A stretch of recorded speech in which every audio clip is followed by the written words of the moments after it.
Hi, this is Robert of Mayflower, mayflowerbookshop.com. Today we're going to look at the Bhagavad Gita by William Q. Judge. Released into the East from ancient India in the late 1800s, Judge was good buddies with H.P. Blavatsky and one of the founders of the Theosophical Society, a major contributor to the ancient wisdom. And he translated with many awards the Bhagavad Gita, the book of devotion, dialogue between Krishna, Lord of Devotion, and Arjuna, Prince of India. Krishna and Arjuna are kind of like Hermes talking to Tat, our higher self talking to our thought, the Christ talking to the disciples, the higher self talking to the everyday lower mind, you might say. And today I'd like to read to you and comment on Chapter 8, the Omnipresent Spirit named as Om. The Omnipresent Spirit named as Om. For those who follow me and the teachings I share from the Mayflower Bookshop over the years, then you'll know that Om is another word for I am. I am is another word for Christ, or Hermes, the higher self, the Mithras, the Thoth, the Krishna, the Krestos going through trials and error to the Christos, the Christ, the K-A-R-E-S-T, the Karest of the ancient Egyptian Hermetic was the Karest, becoming the Christ. And the Christ was the resurrected one, the one who could rise out of the mummy, rise out of the mother earth, the mother universe. So there's this whole principle in Neoplatonics and Hermetics of the father and the mother, or the spirit and the mater, mother's mater, matter. And the Om is this funny combination, like in the sense of Neoplatonic and Hermetic. The Father, as you know, is the oneness. If it's all one and there's no second or no other, it's like almost like primordial darkness, because we're all one and we can't see each other. There is no each other. We all have a sense of this oneness within the diversity, unity within diversity, e pluribus unum, e pluribus, like, like it's like e pluribus unum. Is that it? On the dollar bill, unity in diversity. So we all have this sense of a connection in our spirit, the Father principle, and we have this unique expression outwardly. Everybody's different outwardly, but we're all connected inwardly. And this is the idea of the Om. The Om is the O, is like the pure Fua in the tarot cards. It's the nothing self, the no self, the emptiness, the right view of to understand it is you have to come to the right view of emptiness, which is that everything's impermanent and nothing lasts, like Buddha taught. I imagine in the New Testament of the Christians, it's the Christ within the hope of glory, and that my kingdom is not of this earth. The statement by Jesus, the Christos, the Christ, for those 3 years from baptism by fire and water, kind of an alchemy, to the death and resurrection. So there's this idea of the everyday self that walks in every man's moccasins eventually and comes to the wisdom of all life, coming to some kind of spiritual, divine soul knowledge that allows us to participate with this unity and diversity. And then the third step from the purifying of just believing in the matter and illusion and the delusions that life offers, we go to this kind of higher learning and interconnection is in harmony and this unity within all diversity. We come to this higher knowledge, whether it's science, philosophy, religion, art, being a human being, gardening, cooking for health, the connection that food has to the biochemistry and the biospheric of the earth. We can come to the spiritual science of the spirit that permeates all things, and how form tries to hold the spirit and can only go so far and then transforms. And then that's what we call death and rebirth. Or we go into seed, we like the seed that leaves the plant to go to the soil, we leave our body to go into the universal soil.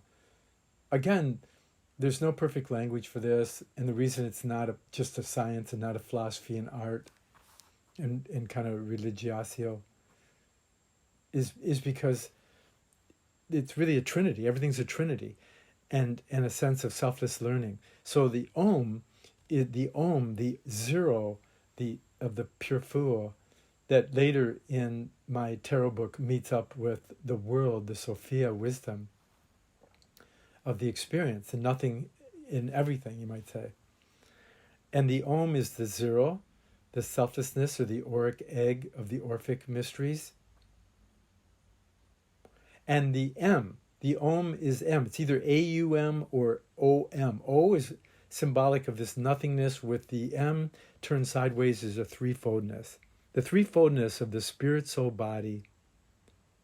And each of those is a trinity. The spirit has, the Father, Son, Holy Ghost, or Brahma, Vishnu, Shiva, the oneness, the universal mind, and the world's soul or spirit. I mean, in Hermetic Neoplatonic terms, that all the modern religions borrowed from. You can read Divine Pymander, Thrice Greatest Hermes by Mead, or Neoplatonic works by Plotinus, Proclus, and Porphyry, many others. So the Om is the nothing and the Trinity. That Trinity goes into the thinking, feeling, willing. The Atma Buddha Manas of ultimate truth, ultimate compassion, love, and ultimate knowing goes into the thinking, feeling, and willing to transform it into to weave a soul between spirit and matter. And this is Robert of Mayflower's take on all spiritual teachings. And I'm applying it now to chapter 8 of the Bhagavad Gita, devotion to the omnipresent spirit named as Om. In previous talks, I've related it to Rudolf Steiner's Foundation Stone meditation, which is in 3 and then 4 parts. And then I also related to the Voice of the Silence, which is in 3 parts, the Voice of the Silence and the 2 paths between eye and heart, or head and heart, and the 7 portals, which at the very end is kind of like very similar to Rudolf Steiner's Foundation Stone meditation when it meets the human being. At the end of the Bhagavad Gita in chapter 18, we have this idea of right action, or the purest action that we can muster up for the good, true, and beautiful, and to act without attachment to results, and that we just keep reattuning ourselves, just like you would tune a musical instrument. It's not like you and I need to read, but we tune our instrument. So we do check out Theosophy and Steiner and Osho and Neoplatonism and Tibetan Buddhism and yoga and meditation and Manly Haw and so many, macrobiotics and Fagin and herbology and hermetics, esoteric arts of alchemy, Kabbalah. Yeah, so here we are, chapter 8, devotion to the omnipresent, or we could say the ever-presence of the spirit named as Om, O-M. Arjuna and Krishna are like the lower and higher manas that couples with the Buddhic, the compassion eventually, but universal mind and compassion. Arjuna is the everyday self, like the disciples of Christ, trying to talk to Christ. So take a breath in, come along with me, like let all your breath out and take a breath. Whenever you hear spiritual truths, try to take a breath, because the perception rides the breath to your heart. And the heart is the grail cup that is seeking the spirit of the world in truth and ultimate compassion, love, and all knowledge, so that we can distill it in our stillness, our experience and knowledge, and our wish for enlightenment to bless the world. We can distill this knowledge into our stillness and awaken the Holy Grail within our own heart. And the word heart spells hear, ear, spells earth, the art of hearing and the earth. The heart is the single ear, perhaps the third ear from the soul level, but the single ear from the spirit level. And this is part of my unique sharing as spiritual friend, not really a teacher, but perhaps a fellow student in the invisible college of lifelong learning, of truth, love, compassion, and a mind, a Dharma mind. Chapter 8, Devotion to the Omnipresent Spirit, named as Om. Arjuna. What is that Brahman? What is Adi Atma? And what, O best of men, is karma? What also, remember, men or man is from manas, mind, and Brahman is like the highest Christos, or the highest God man, you might say, or virtue man. What also is Adi Bhuta? And what Adi Devata? What too is Adi Yanya, here in this body, and how therein, O slayer of Madhu? Tell me also how men who are fixed in meditation are to know thee at the hour of death. Krishna answers, Brahman, the Supreme, is the exhaustless. Adhyatma is the name of my being manifesting as the individual self. Karma is the emanation which causes the existence and reproduction of creatures. Karma here is, so to say, the action of the Supreme, which is seen in manifestation throughout the evolution of the objective worlds. And remember, in ancient India, they would say the head, the thinking, right? The head, the smarts, intellect. The head is superior, but the heart is supreme. I'll give you that one. Okay, back to Gita. Adibhuta is the Supreme Spirit dwelling in all elemental nature through the mysterious power of nature's illusion. Adidevata is the Purusha, the spirit, the spiritual person, and Adiyajna is myself in this body, O best of embodied men. Whoever at the hour of death abandoneth the body, fixed in meditation upon me, the Christos, the Krishna, without doubt goeth to me. I want to add that this Krishna or Christos is like the nous of Plato, the universal mind of the Hermetics. Whoso in consequence of constant meditation on any particular form thinketh upon it when quitting his mortal shape, even to that doth he go, even to that he doth go, whatever you're thinking on, right? O son of Kunti, Kunti. Therefore, at all times, meditate only on me and fight. This is the spiritual warrior, by the way. Okay, back to the Gita. Thy mind and buddhi, compassion, being placed on me alone, thou shalt without doubt come to me. The man whose heart, the me is the higher self, right? The man whose heart abides in me alone, wandering to no other object, shall also by meditation on the Supreme Spirit go to it, O son of Pritha. Whosoever shall meditate upon the all-wise, which is without beginning, the supreme ruler, the smallest of the small, the supporter of all, whose form is incomprehensible, bright as the sun beyond the darkness. With mind undeviating, united to devotion, and by the power of meditation, concentrated at the hour of death, with his vital powers placed between the eyebrows, the third eye or single eye, attains to the Supreme Divine Spirit. I will now make known to thee that path which the learned in the Vedas call indestructible, the Vajra path, the indestructible one, right? Okay, back to the Gita.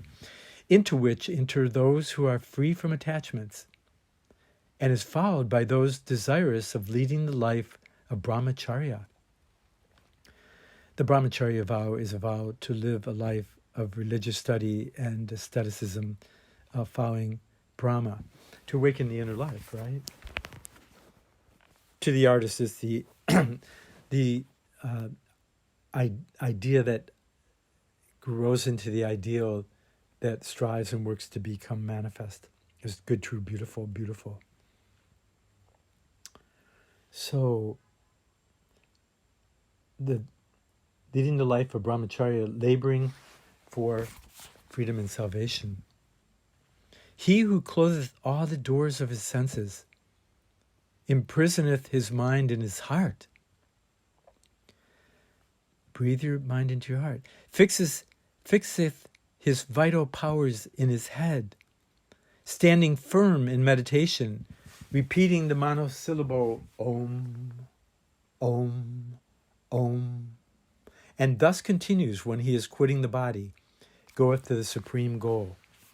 Now this is very similar to my talk on The Voice of the Silence by HPB and Rudolf Steiner's Foundation Stone, where they're talking about this connection to the heart and the head. The heart and the head are two wings of the soul. But we need to awaken what looks like nothingness with the Word. The Word is the Christ, the Word of God, the second person of the Holy Trinity, the second person of the spiritual logos. It's the wisdom, love, and will of the Son that's a spark in your heart. These are really, really the teachings that Mayflower Bookshop shares and I share. So let's go over that again. From the Gita, I will now make known, Krishna, I will now make known to thee that path which the learned in the Vedas are some of the oldest spiritual books from all time in India, which the learned Vedas call indestructible, into which enter those who are free from attachments, and is followed by those desirous of leading the life of brahmacharya, to live life, laboring for freedom and salvation, enlightenment. He who closes all the doors of his senses, imprisons his mind in his heart, fixes his vital powers in his head, standing firm in meditation, repeating the monosyllable, Om, Om, Om. You can hear the Trinity in the O going to the Om. The O takes on everything in the universe, the whole universe, as a giant O of everything and nothing. O. Then the O. To get to the M, we go through the middle, right? So O, that's the Trinity. Om.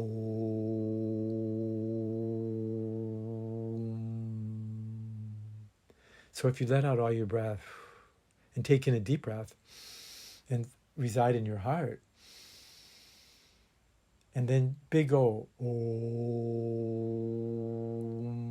So you can feel the O is like really big in the body of the universe, in your body, and the U translates it to your head. This is like in Foundation Stone of Meditation, the heart, founded in the heart, which directing with single purpose in the head, right? This is that whole idea of the breath weaving the heart and head and going out with the M. You can feel yourself going out the heart and out the head to bless the world. When your next in-breath, you can feel the world speaking to you in the world word, and you listen with your heart. So the monosyllable Om, and thus continues when he is quitting the body, goeth to the supreme goal. So when even at death you do this, they're saying, but also in meditation, that's you practice in meditation holding still to take on the whole world and blessing the world. He who with heart undiverted to any other object meditates constantly and through the whole of life on me. This reminds you of Jesus the Christ at the Last Supper saying, remember me. Remember the broken pieces of the Grail. Remember, bring into wholeness the whole of life through he who with heart undiverted to any other object meditates constantly and through the whole of life on me, remember me, shall surely attain to me, O son of Pritha. Yeah. Those great souled ones who have attained to supreme perfection. Now remember, there's no perfection, it's only wholeness, according to my friend who wrote the book, The Pregnant Virgin and Addicted to Perfection, A Stone Ravished Bride, Marion Williamson. Not that, she's another good one. Marion Woodman. All those great souled ones who have attained to supreme perfection, come unto me. and no more incur rebirths rapidly revolving, which are mansions of pain and sorrow. See, one can learn by this stillness, virtue, awakened mind, heart, to not just reincarnate and fall into things every day in every life. Continued with the Gita, Krishna, all worlds up to that of Brahman are subject to rebirth again and again. But they, O son of Kunti, who reach to me have no rebirth. Those who are acquired with day and night, those who are acquainted with day and night. It refers to the acquired knowledge of the ultimate divisions of time, a power which is ascribed to the perfect yogi in Patanjali's yoga aphorisms, which Judge does a translation of too. And the first rule is be here now, and the second rule is cease the modifications of the mind. Be still and know. Those who are acquainted with the day and night know that the day of Brahma is 1,000 revolutions of the yugas, and that his night extendeth for 1,000 more.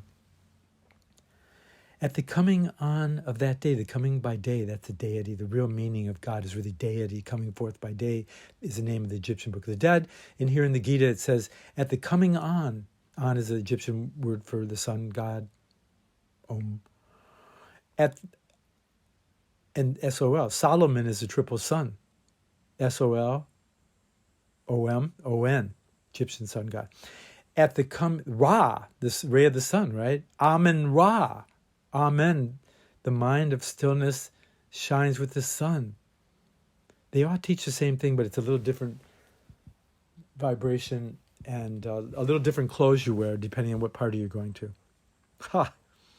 At the coming on the coming on of that day, all things issue forth from the unmanifested into manifestation. So on the approach of that night, they merge again into the unmanifested. This collection of existing things, having thus come forth, is dissolved at the approach of the night, O son of Pritha, and now again on the coming of the day. It emanates spontaneously. But there is that which upon the dissolution of all things else is not destroyed.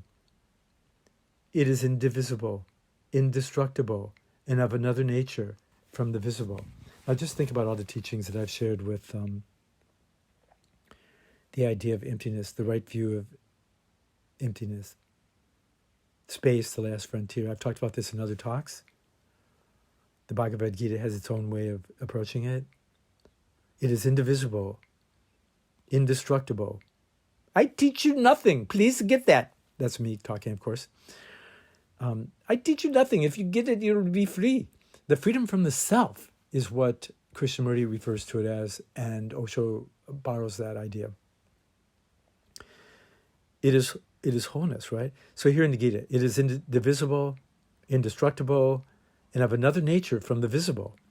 That called unmanifested and exhaustless is called the supreme goal. Again, that would be the Father, that would be Brahma, then it's like Nous or the sunlight or the Christos, right? And then it becomes world spirit. That's the Trinity. Then it's us as the fourth member, the quaternary, the mind that wants to identify with the Trinity of universal thought and universal love, compassion, right? Truth. Know the truth and thou shalt be free. Go to the Father and all else will be given to you. In the Bible, the Christian Bible, it says that. Go to the Father, forgive them, they know not what they do, is a whole other way of going into the wholeness and stillness. When you leave the stillness and you come into the light and you manifest on the planet, karma is there to meet you, of course, and karma is here to work out so that everybody can get free and enlightened eventually. That called the unmanifested, back to the Gita, that called the unmanifested and exhaustless is called the supreme goal, which having once attained, they never more return. It is the supreme body. Perhaps that's the Dharmakaya, by the way. And the second person of the Trinity is the Sambhogakaya, and the third is the Nirmanakaya that reappears through the spirit in any form necessary to help the suffering of the world. This is the ultimate goal of every artist, poet, musician, okay, Dada. The Dada art, okay. The Dada is the Father. The good is the Om. of the Christos, the heart awakened with sunlight. And the Holy Spirit is the stillness of the mind that can take any form. This is the yoga mind that I talk about in my book, Astrological Aspects of the Art, are huge sections of esotericism. It's worth the suffering of getting through that book, I think. Okay, back to the Gita. This supreme, O son of Pritha, within whom all creatures are included and by whom all this is pervaded, may be attained by a devotion which is intent on the highest alone. I will now declare to thee, O best of the Bharatas, at what time yogis dying obtain freedom from, or subjection to rebirth. There's freedom from and freedom to. Gita. Fire, light, day, and the fortnight of the waxing moon. 6 months of the sun's northern course. From winter solstice to summer solstice. Going then and knowing the Supreme Spirit, men go to the Supreme. But those who depart in smoke or at night, during the fortnight of the waning moon, and while the sun is in the path of its southern journey, summer solstice to winter solstice, proceed for a while to the regions of the moon, and again return to mortal birth. Here, the Bhagavad Gita is trying to tell you, when you go to a more greater heavenly estate, you can read Rudolf Steiner's From Death to Rebirth,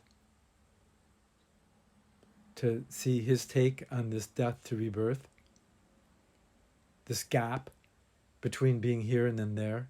Even in our mind, I mean, when I hung out with Chogyam Trungpa, he would say that all the negative emotions are premature after death states. And see, the virtues are the experience of the heavenly estate. And that's the thing, is to catch our mind before it falls and goes negative, and to put it always in this fact that we're all trying to get enlightened. And we can't wait for the other person to enlighten us, so each of us individually has to make that commitment to enlightenment. Spiritual knowledge, truth and compassion, and the awakening mind to universal truth and compassion. So here's what, so I think I myself have a take on this, that if you, what he's saying is, if you die or go to sleep, or when you lose your thinking for a minute, and then you go into space, and then you come back, and you know, and we go through these series of points in the day, and there's these gaps between them, see?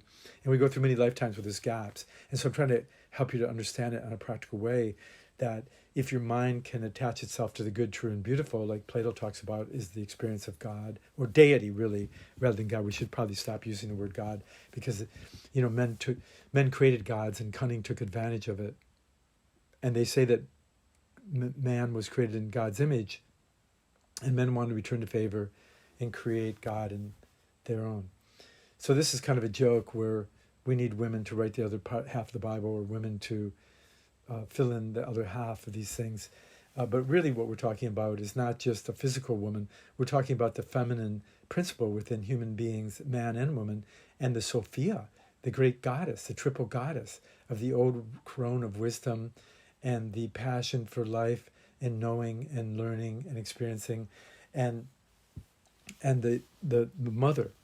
So the old crone of wisdom, the mother of all things mother us. So it's this relationship of compassion to all things, and then the passion for life. And this is really the relationship of Hecate and the great mother Demeter and Athena, Artemis, Mary Magdalene even, so each goddess has a triple goddess too, by the way, and that's a whole nother subject that I hint at a lot, and I go into it quite a bit in my new tarot book.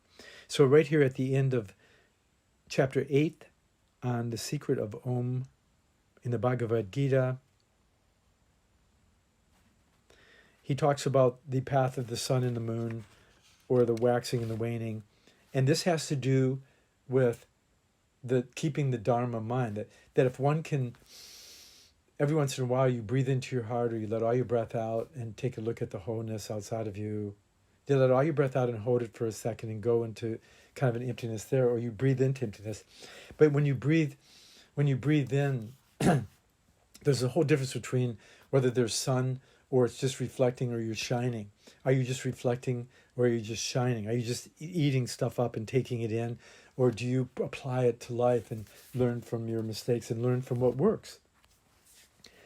And so I'm not going to continue this, but I want to say that this is a pivotal point in the Bhagavad Gita where they talk about whether you got it or not and whether you get to go to higher states of consciousness. Like when they weigh your heart against a feather upon death in the Egyptian Book of the Dead, if your heart is lighter than a feather, you go into further spiritual learning in higher classes, nothing goes on forever, but you go to these spiritual worlds versus that you get dropped back immediately back into because you volunteer as a bodhisattva to immediately come back and reincarnate in your next moment or next lifetime, or you get thrown in the Egyptian Book of the Dead.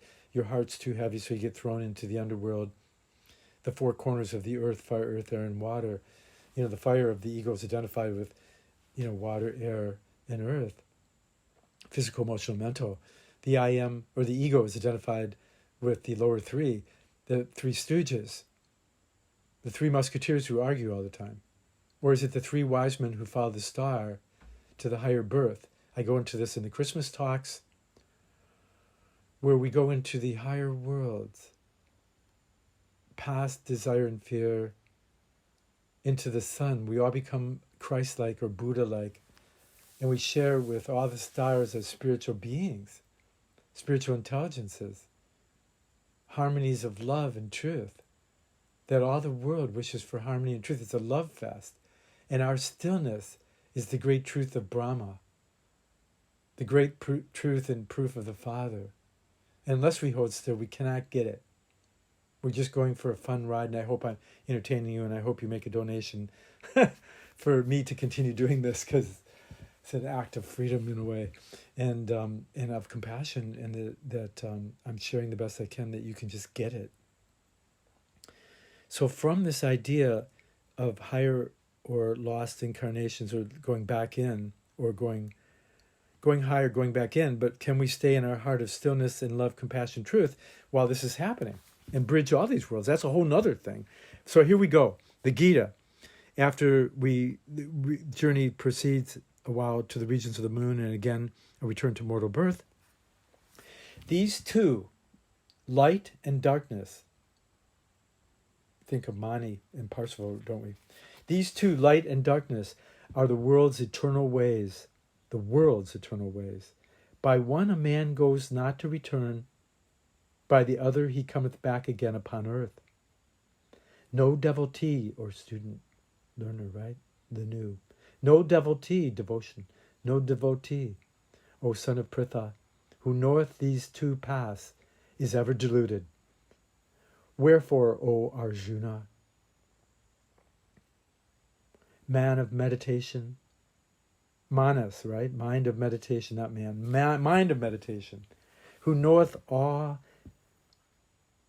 this, the man of meditation who knoweth all this, reaches beyond whatever rewards are promised in the Vedas, or that result from sacrifices or austerities, or from gifts of charity, and goeth to the supreme, the highest place. Thus in the Upanishads, called the Holy Bhagavad Gita, in the science of the Supreme Spirit, in the book of devotion, devotee, the book of devotion, in the colloquy between the Holy Krishna and the Arjuna, stands the 8th chapter by name, Devotion to the Omnipresent Spirit, named as Om. Om Mani Padme Hum. I like that one too. The Om is the beginning, and then Om is the real I am, the Christos, the Hermes, the Mithras, the Krishna, the hero, the one that's going to keep showing up and learning no matter what. The Om. And later, Om Mani Padme Hum, that Blavatsky introduced to the West. Om Mani Padme Hum. I remember telling Robert Thurman, the great scholar, so well known for his Tibetan Buddhism, about that Tibetan Buddhism and Om Mani Padme Hum came from Mani, who put together Christianity and Buddhism. And Mani put his own name in Om Mani Padme Hum. I declare this. Om Mani means mine, manas. Om Mani Padme, flowering heart. Hum, may the world find peace and love and joy, lasting happiness, truth and love. Om Mani Padme Hum. This is Robert Thibodeau of MayflowerBookshop.com. Feel free to make comment, subscribe. Please consider donating at some point, either books you're not using or a little bit of money or whatever, so that I can help afford to keep up this whole computer internet thing and share this knowledge with others. And good luck. I hope this serves you well. Bless your heart. Robert of MayflowerBookshop.com. Om. Om. Om.